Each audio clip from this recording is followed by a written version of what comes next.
La probabilidad de tener una hipertensión resistente al tratamiento, ¿cómo la podemos sospechar? En general son pacientes que tienen presión arterial muy elevada,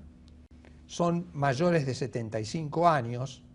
pueden tener como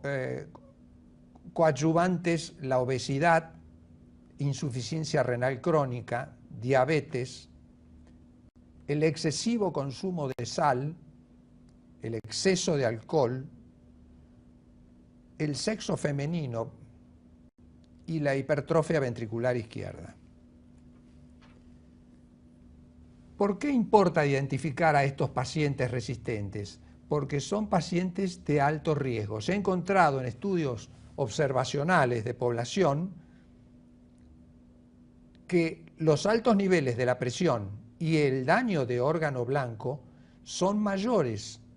y por lo tanto son pacientes que están expuestos al infarto de miocardio, al accidente cerebrovascular, a la insuficiencia cardíaca y a la insuficiencia renal.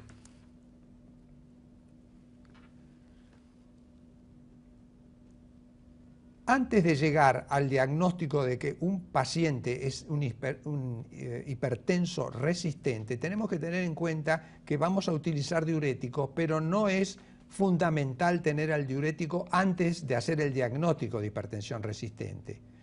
Y las dosis deben ser óptimas, pero no necesariamente máximas. Y cuando hemos llegado a un diagnóstico de hipertensión arterial que necesita de las 3 o 4 drogas y del enunciado que hicimos de hipertensión resistente, y que logramos mejorar esa situación, la presión debe considerarse hipertensión resistente controlada por el tratamiento. La prevalencia es baja en cuanto a la etiología secundaria, que ya vamos a ver en unos momentos. Es prevalente entonces en mayores de 60 años, habíamos dicho con aumento de la sensibilidad a la sal, teniendo en cuenta que pueden haber drogas que interactúen para aumentar la presión, y se ha observado que en estudios de ensayos clínicos que la presión arterial diastólica es más fácilmente controlable en el 90% de los pacientes, pero que el objetivo de la presión arterial sistólica menor de 140 solo se consigue en el 60% de los casos. El diagnóstico de la hipertensión arterial tiene como fundamento el interrogatorio y el examen físico. El interrogatorio tiene que ser profundo, tiene que el médico darle tiempo al paciente a que explique por qué consulta, pero además los distintos ítems que pueden aparecer a lo largo de su vida, como exámenes prelaborales, exámenes prequirúrgicos, chequeos en las compañías o los lugares de trabajo, porque son elementos que pueden dar idea y orientar hacia el diagnóstico o eliminar el diagnóstico de hipertensión arterial. Tiene que darse tiempo, el interrogatorio no se queda en la primera entrevista, sino que tiene que continuar en las siguientes entrevistas, los antecedentes heredofamiliares, medicamentos que haya recibido y medicamentos que esté tomando en la actualidad, quizás indicados por otras especialidades médicas. En el examen físico haremos hincapié en el examen cardiovascular, que conlleva el estudio de las arterias, de los pulsos periféricos, los pulsos carotídeos,